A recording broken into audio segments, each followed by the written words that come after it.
There were 47 pages on the table in front of me. I had printed them that morning, bound them with a single black binder clip, and carried them into the Ashworth Legal Group conference room on the fourth floor of 220 South Elm Street in Greensboro, in a leather portfolio case I bought 3 years ago with my first expert witness fee. My name is Nora Fielding. I am 30 years old, and the 47 pages on the table in front of me were a complete forensic analysis of 13 years of theft, methodical, documented, cross-referenced, annotated, prepared by me, about my own father, from the same professional framework I apply to every client engagement at Whitfield Forensic Group. The only difference was that this time, the financial records belonged to my family, and the trust account that had been systematically emptied, transfer by transfer, over 8 years, was mine.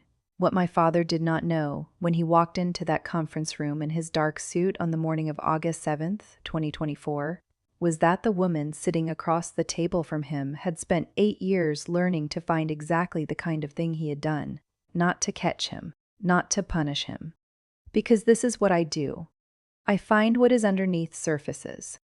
I am very good at it, and when Robert Quinlan called me in February of 2024 and said there was a trust balance I might want to review, I drove to his office the next morning and I looked at the statements and I understood in 14 minutes what had happened to every dollar my grandmother saved for 40 years. Then I opened my work laptop and I started building a case. This is that story. My grandmother, Eleanor Fielding, died on a Tuesday morning in October of 2011.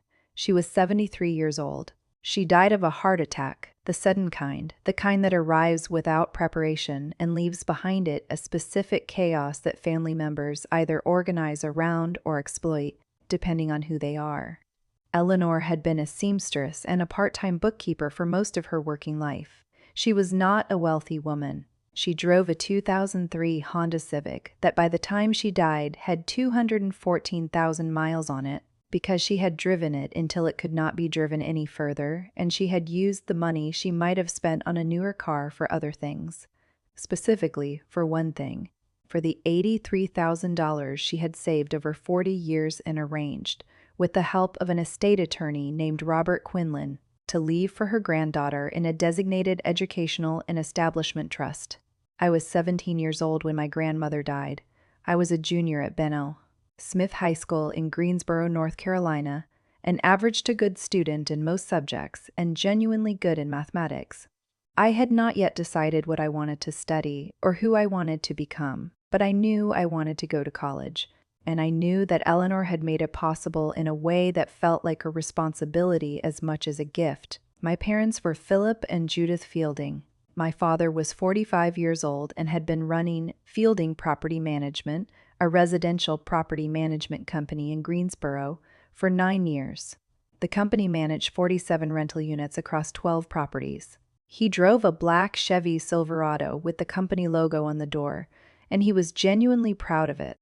The truck and the company both, in the way that a man is proud of a thing he built with his own effort, which he had.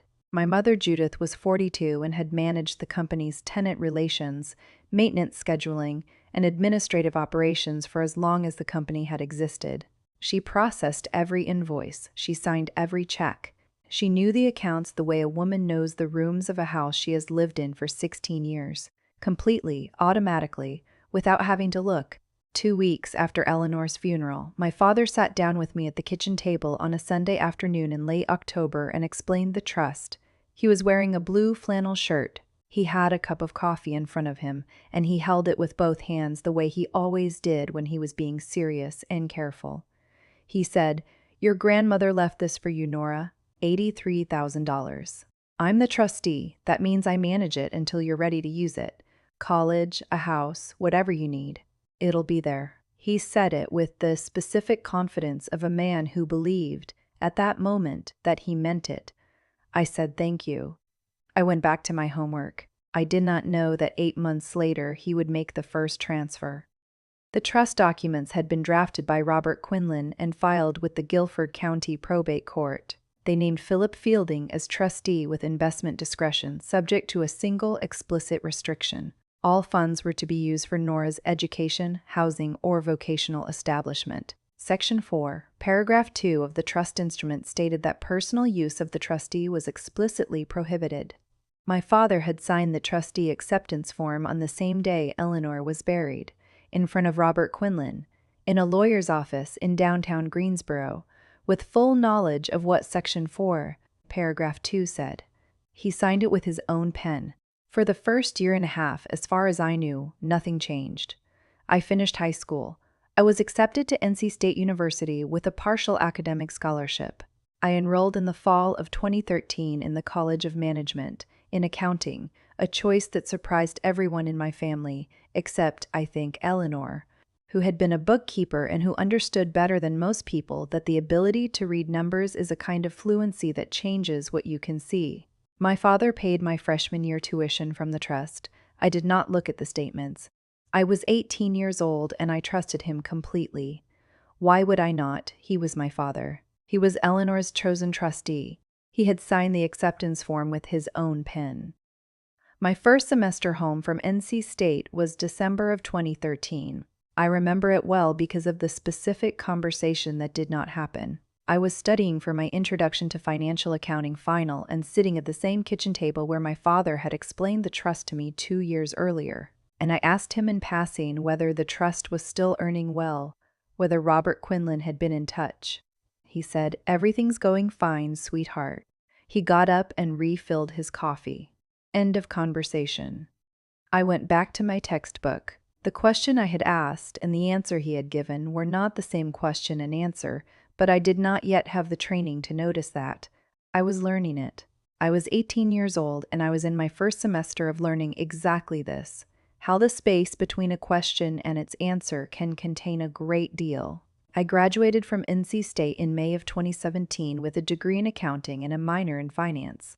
I had a 3.7 GPA and an offer from Whitfield Forensic Group in Charlotte, a firm I had targeted specifically because of their work in trust and the state litigation support. I moved to Charlotte in June of 2017. I was 23 years old. I made $52,000 my first year, and I lived in a one-bedroom apartment with a secondhand sofa and a good desk lamp. And I worked the kind of hours that are either very productive or very lonely, depending on what you are building with them. I was building something. I earned my certified fraud examiner credential in 2019. I was promoted to senior analyst in 2020. My first expert witness testimony was in a civil case in Mecklenburg County in October of 2020, a trust misappropriation case involving a commercial real estate developer and his deceased mother's estate. I testified for 4 hours. The opposing attorney tried 3 separate lines of cross-examination and did not find a gap in my analysis because there were no gaps. The case settled the following morning. During these years, my relationship with my parents continued, in the way that relationships continue when they are built on a foundation that one party knows is compromised, with warmth, with holiday visits, with phone calls on birthdays. My mother called me every Sunday evening. My father sent a text on New Year's Day every year that said something like, "Proud of you, kid." I came home for Thanksgiving and Easter. I helped my mother with the kitchen and I talked business with my father, and I drove back to Charlotte each time without having asked the question that by 2021 I was professionally equipped to ask. May I review the trust account statements? I did not ask because I trusted him. I did not ask because he was my father. There is a second conversation I need to tell you about, from December of 2016. I was home for Christmas in my final year at NC State, and I mentioned the trust. I said I was graduating in the spring and would like to begin thinking about what to do with the funds. My father was quiet for a moment. Then he said, "Everything's fine, Nora. It's all managed. You don't need to worry about the details. That's what I'm here for." The specific ease of a man who has been managing a secret for 3 years and has become comfortable with the management. I looked at him. He smiled. I smiled back. I did not ask for the statements. My mother Judith died in February of 2024. It was cancer, diagnosed 14 months earlier, managed as well as it could be managed, and then no longer manageable. She died on the 12th, on a Monday afternoon. I had taken 3 weeks off work. My father was 58 and visibly hollowed out by it. The the grief of a man who has spent 31 years working alongside someone and does not know who he is without the daily evidence of their presence. After the funeral, after the immediate aftermath, the estate began to settle. Robert Quinlan, 81 years old now, 53 years of estate law in Greensboro, contacted me about the remaining family estate. Near the end of that conversation, he said there was a trust balance I might want to review. He said it carefully, with the specific neutrality of a man who has looked at a balance and formed a professional opinion and is choosing words that will allow the information to land without shattering the person receiving it. I heard it. I said I would very much like to review the balance. I drove to Robert Quinlan's office on the morning of February 19, 2024. He showed me the trust account statements, the Eleanor Fielding Educational Trust, from establishment in October of 2011 through the current date. I looked at them for 14 minutes without speaking. I know what a normal trust account looks like. I know what 14 transfers out of a trust account over 8 years look like. I know what a balance of $1,400 looks like in an account that should hold something close to $127,000. I counted 14 transfers. June 2012 through November 2020. The smallest was $2,400. The largest was $18,000. The total was $79,200. I took out my phone. I photographed every page. Then I thanked Robert Quinlan and walked to my car and opened my work laptop and started a new file. I named it E. Fielding Trust Analysis. I saved it to a password-protected partition. I drove back to Charlotte, made a cup of tea, sat at my desk, and began. If you have ever known someone whose story this is, someone who discovered not an accusation but a fact, a forensic fact, documented page by page, about a person they loved, leave a comment below and tell me what that moment felt like. And if you have not yet subscribed to Silently Winning, this is the moment. The women who find their way to this channel tend to stay. I think you know why. The work I did over the next 4 months was not different in kind from the work I do for clients at Whitfield Forensic Group. It was different in cost. I obtained the complete trust account history from the probate court records. I documented all 14 transfers with their dates, amounts, and receiving account identifications. I ran the cross-references, cross-referencing the transfer dates against Fielding Property Management's financial history required a formal discovery request filed through my attorney, a woman named Claire Ashworth who practices trust and estate litigation in Charlotte and who, when I sent her my analysis in June, called me at 12:47 on a Thursday afternoon and said, "This is the cleanest breach of fiduciary duty analysis I have seen in 14 years of practice. Where did you train?" I said, "Whitfield Forensic Group." She said, 8 years? I said, 8 years. She said, "Okay, let's file." But before Claire there was March, and March was the hardest month. The discovery request required disclosing to opposing counsel that I had begun examining the trust records. This meant that once I filed, my father would know. I sat with that for 3 weeks before I filed. Not because I was uncertain about what the records showed. They showed what forensic records always show when a trustee has been using a beneficiary's funds for operating expenses, with the flat clarity of numbers that do not have feelings about what they mean. I sat with it because I was a daughter before I was a forensic accountant, and the specific way to filing a legal complaint against your father has a texture that professional training cannot fully address. It just sits on your chest at 2 in the morning, and you breathe through it. I called Claire Ashworth on March 14, 2024. She filed the discovery request on April 3rd. When the Fielding Property Management operating account statements arrived in late April, I spent a Saturday morning documenting what I had suspected. Each of the 14 transfers corresponded directly to periods of financial pressure at Fielding Property Management. 3 periods of high vacancy rates. 1 period of major building repair expense in the fall of 2015, when a water main failed under one of the South Greensboro properties and cost $23,000 to remediate. 2 periods where my father had taken on additional property management contracts requiring upfront capital before the management fees arrived. He had needed money each time. He had taken it from the trust each time. He had told himself he would repay it. He had not repaid it, not once, not $1. I called my father on April 24th, 2024, from the Whitfield Forensic Group parking lot at 6:14 in the evening. I had not yet told him we had filed the complaint. I called because I wanted to hear what he would say if I told him I knew. I wanted to hear the answer before it was prepared by a lawyer. I said, "Dad, I've been reviewing Eleanor's trust account. I know about the transfers." There was a pause of perhaps 3 seconds. Then he said, "Nora, those were investment decisions. The trust documents give me discretionary investment authority. I was managing the funds. Some decisions didn't perform the way I hoped, but that's the nature of investment management." Said immediately, no surprise, no hesitation. The response of a man who has been rehearsing this answer for years because he always knew, on some level, that the question was coming. I listened. I said, "Okay, Dad." I thanked him for his time. I hung up. I added the call summary to the file. I added it on page 39. 2 days later, my mother, still alive in this timeline. No, I am telling you this wrong. I need to correct myself. My mother had already died in February. It was my father who called Judith when he got the process server, who had served him with the complaint at his office on June 18th at 2:17 in the afternoon. Judith had already been gone 4 months.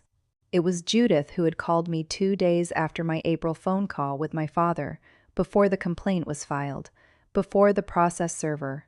Judith had called me from the kitchen phone, the same kitchen where my father explained the trust to me in 2011, and she said, "Nora, your father made some difficult decisions during a hard time for the business. He did what he thought was right. The family doesn't need to go through lawyers and courts over this. We can work it out together."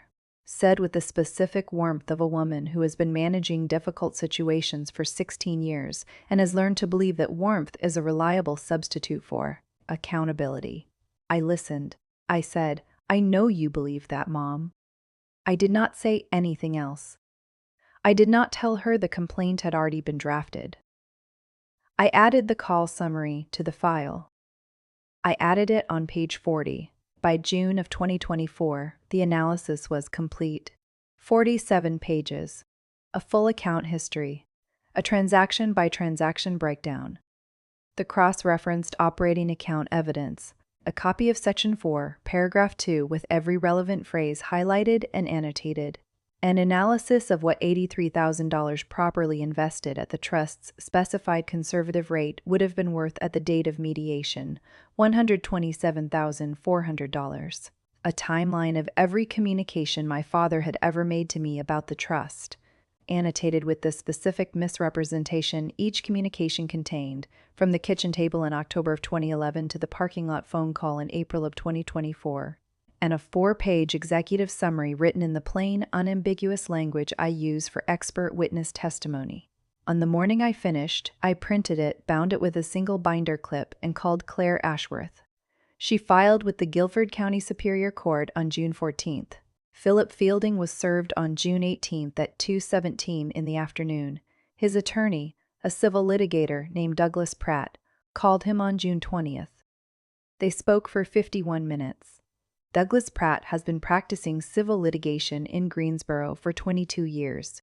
He has handled a great many trust cases. He told my father that the discretionary investment authority argument had a significant problem, and that problem was Section 4, Paragraph 2, and that the 47-page forensic report made it unavoidable. My father asked what the likely outcome at trial was. Douglas said, given who prepared the analysis and the completeness of the documentation, not favorable. My father called Douglas back the following morning and said, mediation. August 7th, 2024. Ashworth Legal Group Conference Room, 4th floor, 220 South Elm Street, Greensboro. A rectangular table, 12 seats, white walls, a credenza with a water pitcher and 4 glasses. A window that looks onto the street below where Wednesday morning traffic moves with the indifferent efficiency of a city that has no idea what is happening 4 floors above it. The mediator is Howard Ellington, a retired Superior Court judge, 71 years old, 9 years in private mediation, completely unshockable. I arrived at 8:47. I took my seat with Claire Ashworth to my left. I set the 47 pages on the table in front of me.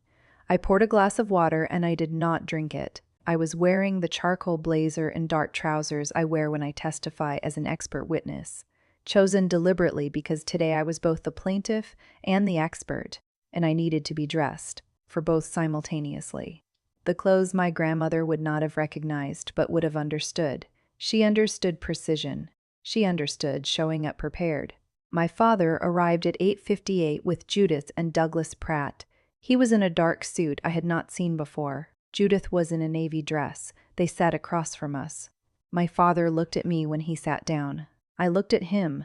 Neither of us spoke. The look lasted 4 seconds. It held 13 years. Howard Ellington opened the session at 9:01. He described the process, the ground rules, the goal of resolution without trial. He noted for the record that the plaintiff had prepared and submitted a forensic financial analysis. He looked at both sides of the table. Are both parties ready to proceed? Both attorneys said yes. Claire presented our case in 22 minutes. She did not read from the 47 pages. She summarized the key findings and referenced the sections and let the document do what I had built it to do. The 14 transfers. The total of $79,200. Section 4, paragraph 2. The damages figure of $127,400. The communications timeline. She presented it with the efficiency of a woman who has been doing trust litigation for 14 years, and rarely, she told me later, has a case this comprehensively prepared by the client herself. Douglas made his opening response. The discretionary investment authority argument. Good faith investment decisions. Phillips' intent to repay. The argument that Section 4, Paragraph 2 was ambiguous in its application to intra-family investment decisions. He made it competently. He made it because it was his job. He made it while knowing that pages 23 through 31 of the 47-page report had already addressed every element of it with annotated precision. Howard Ellington listened. He looked at his copy of the report. He looked at page 23. Then he looked across the table at my father and he said, Mr. Fielding, the analysis addresses the discretionary authority argument on pages 23 through 31. I've read it. Before we proceed, I'd like to ask you directly, are the transfer amounts and dates documented in this report accurate? My father looked at Douglas. Douglas gave the slight nod of a lawyer telling his client that honesty at this juncture is the least damaging available option. My father looked at Howard Ellington. He said, the amounts are accurate. Howard said, and the receiving accounts? My father said, yes. Howard set down his copy of the report. He folded his hands. He said, then I think we should talk about resolution. Douglas asked for a 15-minute recess. Howard granted it. My father and Douglas left the room. Judith stayed. She sat across from me in that conference room, and she was quiet for 4 minutes. Then she said, Nora. I looked at her. She said, I knew. She said it the way a person says something they have been carrying for 13 years and have finally put down. I knew since the first transfer. I saw it in the accounts. I told myself it was temporary. I told myself he would fix it. She looked at her hands. I told myself a lot of things. I looked at my mother. I said, I know you did, Mom. I said it without anger. I said it with the specific, exhausted clarity of a woman who has spent 8 years watching what people tell themselves about financial evidence and knows that the stories constructed around numbers are almost always more damaging than the numbers themselves. That's why your name is not on the complaint. I named Dad as the trustee because he was the trustee. You were the office manager. The legal liability is his. A pause. But the moral accounting is different. Judith was very quiet. Then she said, yes. Just that. Just yes. My father and Douglas came back at the 18-minute mark, 3 minutes over the requested 15. My father sat down. He looked at me. He looked at the 47 pages on the table. He looked at the woman his daughter had become. 30 years old, charcoal blazer, 8 years of forensic accounting, expert witness in 14 civil cases. The granddaughter of a woman who drove a 2003 Honda Civic to 214,000 miles so that this money could exist, and who had left it in his care, and who had trusted him. He looked at all of this for 11 seconds. He said nothing. Douglas said, "We'd like to discuss settlement terms." Claire said, "We're listening." The opening offer was $83,000, principal only, no interest, no damages. Claire did not look at me. I did not look at Claire. We had discussed this moment 2 weeks before, and we knew exactly what we were going to do with it. Claire said, "Our demand is $127,400. The damages calculation is on page 44. It reflects principal plus conservative investment returns at the rate the trust instrument specified. We did not include punitive damages, though our client would be entitled to seek them, given the nature and duration of the breach." She paused. "We are prepared to accept $127,400 as a full and final settlement. We are not prepared to accept less." Douglas asked for another recess. This one lasted 40 minutes. I sat in the conference room with the water pitcher in the window and the Wednesday morning traffic below, and I thought about Eleanor. About the 2003 Honda Civic. About the seamstress work and the bookkeeping and the $83,000 saved over 40 years and left in the hands of a man who transferred it to his property management accounts 14 times and called it investment decisions. I thought about what I was going to do with $127,400 when it arrived. I had decided this in Robert Quinlan's office on the morning of February 19th, when I first understood what had happened. I was going to put $50,000 into a scholarship fund at Ben L. Smith High School in Eleanor's name, the Eleanor Fielding Scholarship for students who want to pursue careers in accounting or finance. I had not told anyone this plan. It was mine. It had been mine since the morning I sat in Robert Quinlan's office and understood what 40 years of careful saving had been turned into, and decided what it was going to be turned into next. Douglas and my father came back. My father sat down. He looked at the table. Douglas said, "We accept the $127,400 settlement figure." He said it with the flat efficiency of a man who has delivered bad news for 22 years and has learned to deliver it at the same speed as everything else. Full and final settlement. Wire transfer within 10 business days. Standard non-disparagement terms. Claire said, "Accepted." She looked at me. I nodded once. Howard Ellington began drafting the settlement terms. My father signed at 11:14 in the morning. He signed with the pen he brought from his own office. He always brings his own pen. He has for as long as I can remember. He signed without looking at me. When he finished, he capped the pen and put it in his jacket pocket. He stood. He picked up his briefcase. He looked at me for the first time since the recess. He said, "Your grandmother would have been..." He stopped. He tried again. Eleanor would have. He stopped again. He could not finish either sentence. Both of them required him to hold, simultaneously, what Eleanor would have felt and what he had done, and he was not yet ready to hold them in the same hand. I looked at my father. I said, "I know, Dad." I did not say it to comfort him. I said it because it was true. Eleanor would have been something. I have my own word for what she would have been. I kept it. He walked out. Douglas followed. Judith stood. She looked at me across the conference table. She said, "What will you do with it?" I said, "A scholarship, in Eleanor's name, for students who want to study accounting." Judith was quiet for a long time. Then she said she would have liked that. I said, "I know." Judith picked up her bag. She walked to the door. She stopped. Without turning around, she said, "I'm sorry, Nora." I said, "I know, Mom." She left. I sat in the conference room for 4 minutes after everyone had gone. Claire was at the credenza, giving me the room I needed. I looked at the 47 pages on the table. I looked at the window. I looked at the Wednesday morning traffic on South Elm Street, moving below the 4th floor the way the world moves when it has no idea what has just concluded above it. Then I picked up the report, put it in my bag, and stood up. The work was done. In the weeks after the mediation, my father called twice. The first voicemail said, "Nora, I know I owe you more than money. I'm sorry." He sounded tired. He sounded like a man who had been carrying 2 things in separate compartments for 13 years, and the compartments had finally failed. I listened to it twice. I did not return the call. The second voicemail, 3 weeks later, was shorter. I set up the wire transfer.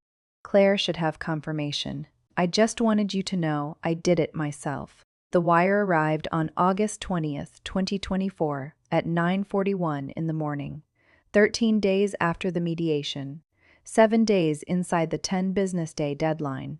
I saw the confirmation on my phone and I sat with it for a few minutes at my desk. I felt what I always feel when a case closes correctly. A specific professional satisfaction that has nothing to do with winning and everything to do with accuracy. The numbers were right now. After 13 years, the numbers were right. The Eleanor Fielding Scholarship at Ben L. Smith High School was established on September 9, 2024. The initial endowment was $50,000. The scholarship will be awarded annually to a graduating senior pursuing a degree in accounting, finance, or a related field. The criteria are academic merit and financial need. The application form asks one question in its personal statement section. Who taught you the value of something that you cannot immediately spend? I wrote that question myself. I know what the answer is supposed to sound like. It sounds like a woman who drove a 2003 Honda Civic to 214,000 miles and saved every dollar she could spare and put it somewhere safe for the person she loved most and trusted the person she trusted most with the keeping of it. That is the answer. That is always the answer. I still go to work at Whitfield Forensic Group every day. I still sit down with financial records and find the things other people thought were hidden. I still testify as an expert witness, and I am still calm on the stand in the way that a woman is calm when she knows her analysis is correct, and the correctness of it is not subject to anyone's feelings about it. Feelings about financial evidence are not financial evidence. This is one of the first things they teach you in forensic accounting. It is one of the last things most people believe. My grandmother saved $83,000, one careful dollar at a time, so that I would never have to struggle the way she did. My father spent it one transfer at a time so his business would not struggle the way it was. I spent 8 years learning how to find exactly that kind of thing in other people's financial records. Then I found it in my own. I think Eleanor would have said that figures. There is a version of this story where I am angry, where the anger is what drives the case. That version is not true. The thing that drove the case was Eleanor. She is everywhere in this story and nowhere in it simultaneously. She is in the trust documents, she is in the account statements, she is in the scholarship application form sitting in a high school guidance office in Greensboro with her name at the top. She is in the question I wrote for that form, the one that asks a 17-year-old student, who taught you the value of something you cannot immediately spend. I know the answer. I have always known. I just needed 8 years to learn the language that made what I knew into something that could sit on a conference table as 47 pages of fact. If someone you trusted with something that mattered broke that trust in a way it took years to fully understand, when you finally had all the evidence, clear and undeniable, sitting in front of you, what did you do with it? Tell me in the comments. I read every single one.